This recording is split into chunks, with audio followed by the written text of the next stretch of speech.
மாண்புமிகு தமிழ்நாடு முதலமைச்சர் திரு M.K. ஸ்டாலின் அவர்களே, மாண்புமிகு தமிழ்நாடு நீர்வளத்துறை அமைச்சர் திரு துரைமுருகன் அவர்களே, தமிழ்நாடு அரசின் தலைமைச் செயலாளர் முனைவர் இறை அன்பு அவர்களே, மாண்புமிகு அமைச்சர் பெருமக்களே, சட்டமன்ற உறுப்பினர்களே, சிறப்பு விருந்தினர்களே, பிரமுகர்களே, அன்புள்ள சகோதர சகோதரிகளே, தமிழ்நாட்டின் முன்னாள் முதலமைச்சர் மறைந்த டாக்டர் கலைஞர் கருணாநிதியின் 98வது பிறந்த நாள் விழாவை முன்னிட்டு திருவருவ சிலையை திறந்து வைக்க உங்கள் அனைவரின் முன்னால் முற்பதில் பெருமகிழ்ச்சி அடைகிறேன். நிச்சயமாக இந்தியாவின் மிகவும் ஆற்றல் வாய்ந்த முதல் வர்க்கத்தில் ஒருவர். Friends, brothers and sisters, I feel really happy to be here today amidst you all and also have the privilege of unveiling the statue of a great son of India, of this great country. When the Chief Minister told me that I should come and unveil this statue, I have no hesitation to accept it immediately. I feel that Thiru Kalaignar Karunanidhi is one of the able administrator who has given a stable government and also worked for the welfare of the downtrodden, taking care of the suppressed and oppressed and depressed people, and giving social justice to various sections was his specialty. I could watch him from my student days. I am a neighbor, Nellore. I used to come to Chennai, and even during my student days also, I used to keenly observe the speeches of the great leaders of this region, even Sri Chakravarti Rajagopalachari ji, Thiru Kamaraj Nadar, then Thiru Annadurai, even late M.G. Ramachandran, and then, of course, Kalaignar is one of the best speakers in the country. Clarity of vision, thought, and the way he used to articulate to the people his thoughts, his ideas, his ideology was really very good. It impressed me in that young age. Though I had my own political leanings at that time and also had certain differences with the views expressed by Dr. Kalaignar, but the way he used to put forth his point of view, try to convince people, has impressed me at this young age. I am also privileged to have interaction with him as the party president at that time. Of course, I am no longer in politics. I have retired from politics, but not tired from public life. That's why I am going around the country, meeting people, greeting people, talking with people, walking with the people, spending time with the people. And then I could see a person who has a clear ideology and commitment, dedication, devotion, dynamism, and discipline, working for the welfare of the people. His 98th birth anniversary celebration, I can say with all honesty, he was certainly one of India's most dynamic chief ministers. I thank the government of Tamil Nadu for inviting me to this important event. Chennai is a city close to my heart and has a special place in my life. From the proximity to Nellore, where I come from, Chennai has had a profound influence on me. I have had the good fortune of interacting with Kalaignar Karunanidhi ji quite closely over several decades during the course of my long journey in public life. It was always interesting to interact with him, to argue with him, And sometimes we used to agree to disagree also, but at the same time respect. In democracy, that is a quite essential requirement, agree to disagree. And in public life, politicians, they must respect each other. Political parties should consider that people belong to different parties, have different ideologies, different way of working, but they are all working for the people in their own way. So we must respect each other. We are not enemies. We are only political rivals. This has to be understood by one and all. This is my advice to the modern politicians of belonging to different hues. You may belong to this party or that party, but we all belong to this great country, and we are all working in the interest of the people in our own way. So we should respect, and we should not treat them as enemies. My dear friends, they were mentioning about the incident where he was arrested along with Thiru Murasori Moran and was not treated well by the police at that time. I have no hesitation in telling the Prime Minister and telling him also, I would like to go and stand by them in this hour of crisis. In spite of our political differences, because we must all respect democracy, respect rule of law. That is very much necessary. He was an astute politician who won every election he contested, and provided leadership to his party for nearly 50 years. As the Tirukkural says, Saralvallan Sorvilan Anjan Avane Ihalvellel Arkum Aridu.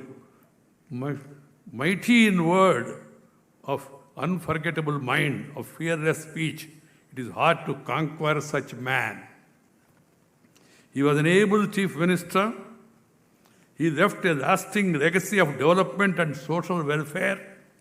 He was a gifted orator who could hold audience spellbound with his wit, literary flavor, and learned expositions. In public life, there must be some humor, along with the grammar. That will add to the glamour. And he had all the three. Humor, grammar. Grammar means subject, not the other Vyakaranam. Knowing the subject, having hold on the subject. And then it will definitely add to the glamour. I did not speak much about glamour. We have so many people here sitting in the audience also, including the superstar. My dear friends, I feel that we must always consider the position as an instrument of public service, not to enjoy the fruits of power. Kalaignar himself said it. Position is like a crown of thorns. He had an artistic, cultural, and journalistic flair that earned him the honorific title of Kalaignar. After his play, Thookumidai became a resounding success. He was truly a multifaceted personality who has left an indelible impression on the development canvas of Tamil Nadu. Through his scripts and dialogues, he blazed a new trail in Tamil cinema. As an insightful commentator on current affairs and political analyst, Kalaignar wielded a powerful pen, writing extensively in Murasoli, the party's publication he founded. The common stand which runs through the work of Kalaignar Karunanidhi, the administrator, the social activist, the political reformer, the script writer, the poet, the playwright, the journalist, and the author is that of a special quality and inclusive development. My dear brothers and sisters, we are quite fortunate that after our independence in 1947, we have had in our country a series of illustrious prime ministers and chief ministers who have shaped the developmental trajectory of our great nation. They have made tremendous efforts in their own way, in their respective states, union territories, and at the union government level to respond to people's aspirations, design policies, create programs, build institutions. These consistent efforts have taken our country forward, guided by the enlightened pathway shown by the constitutional makers. These leaders at various levels have tried to give meaning to the words in our Constitution.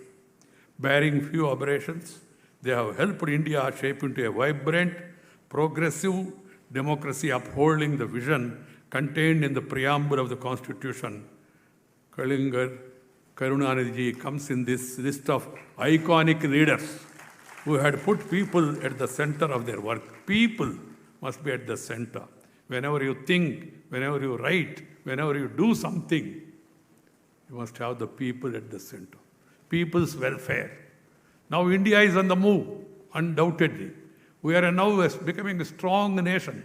We have a stable government, able leadership, and we have different political parties in our country ruling different states. But my suggestion is that all of us must work together for the welfare of the people, taking care of the downtrodden and taking care of the state. If the states develop, then the country will develop. Country cannot progress without the development of the states. This has to be kept in mind. I also feel that the center and states must work together as Team India. We are Team India, and we should all work together, forgetting our political differences. Irrespective of caste, creed, sex, religion, and region, India is one nation, one people, one country. We have different regions, we have different religions, we have different ways of our dress. But at the same time, we must remember we are all Indians. Indians first. That has to be kept in mind, all of us. Every Indian language is very rich. So we must always feel, and I feel that we must promote our mother tongue. Mother tongue, motherland, they are very important. Mother who has given you a beautiful birth, you should never forget her. And the native place to which you belong to, you must do something to the place where you were born. And the mother tongue, the language that has come from mother's womb, the Tamil, the Telugu, the Kannada, the Malayali, Marathi, Assami, Punjabi, Bhojpuri, there are so many languages. We must promote, propagate, and make them prosper in our own way. Because I always feel mother tongue is like your eyesight. The other language is like spectacles. If you have eyesight, spectacles will work. If you don't have eyesight, even if you wear ribbon, zuban se kuch aayega nahi. This has to be kept in mind. My suggestion to all the youngsters is, please promote mother tongue.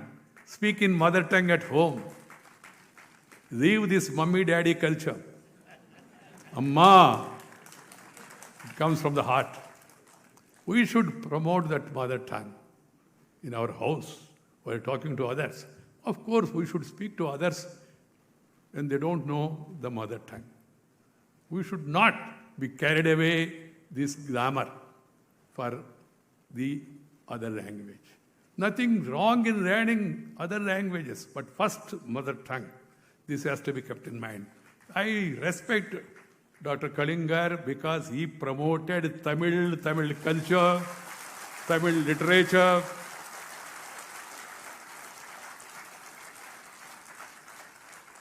And every person in public life must do it. Wherever I go, you're talking about my dress.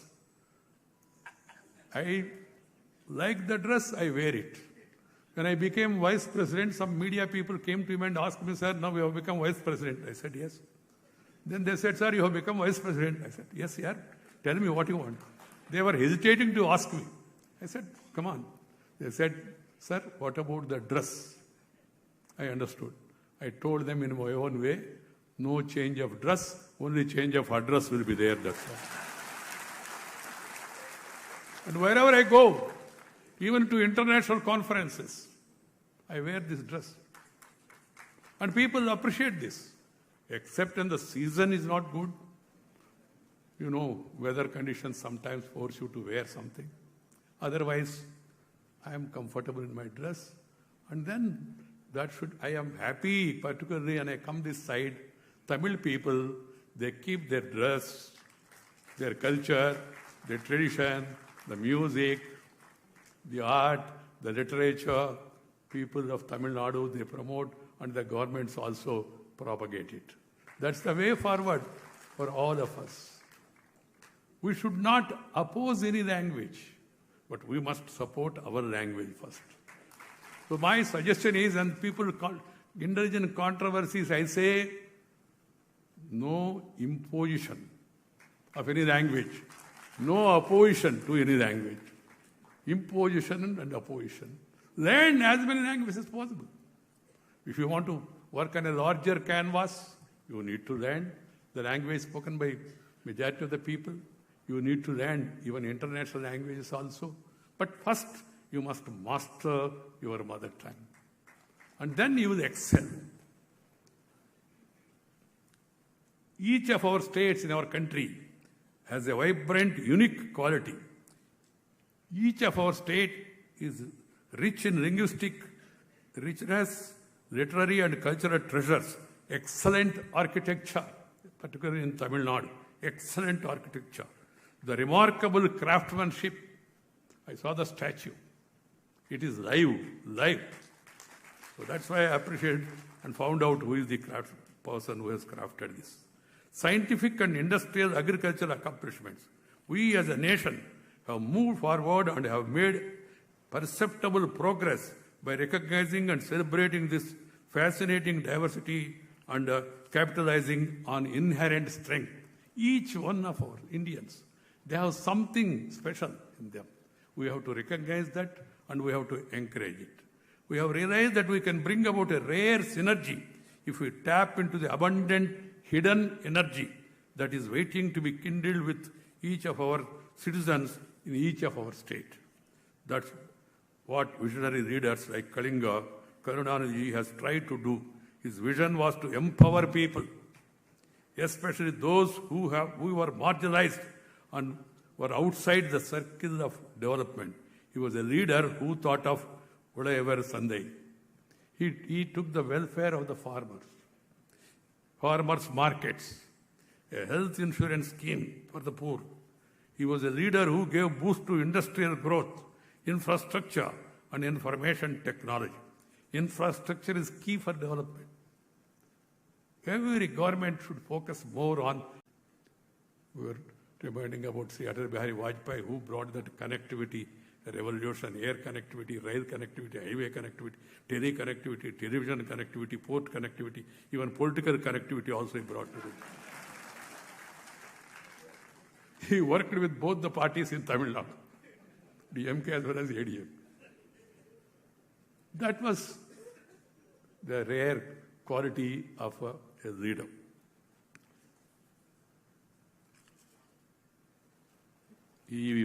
Karunanidhi was one who declared the prayer song of Tamil Nadu in 1970, the Tamil Thai Valthu,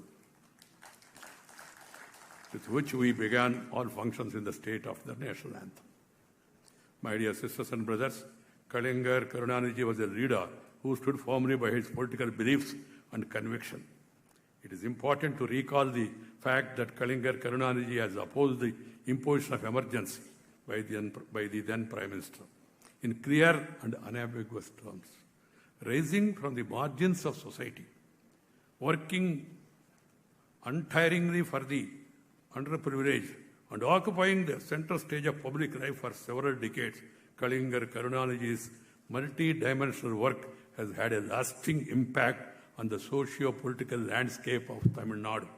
Kalaignar has left behind an enduring political legacy few leaders can boast of. I am sure that the current Chief Minister, Thiru M.K. Stalin, will be guided by the vision and work of his illustrious father. I once again thank the government of Tamil Nadu for inviting me to this special event and wish the Chief Minister Thiru Stalin, his cabinet colleagues and others working all together, and the civil servants working in the state all the best in their untiring efforts to continue the development journey of the state with the same earnestness as Kalaignar did. I'm happy particularly today, this evening, I could see many of my friends who are my colleagues in Parliament, present and past also, political friends from different political parties. I would have been more happy if everybody, all political party people were here. That should be the culture. We must respect our leaders, irrespective of political ideologies and all. As I was telling, we must differ, but at the same time, we must respect the leaders and then move on according to our ideologies. My dear friends, that is what is real India. Unity in diversity. That is the speciality of this country. Unity in public life for the welfare of the people. Leaving aside our politics for the time being. Need not compromise on your convictions, but at the same time can work together also. This is my advice to all the youngsters. Once again, I'm thankful to Tamil Nadu government for providing me this opportunity, and also I would like to thank all of you for giving me a very patient hearing. Thank you very much. Nandri, vanakkam.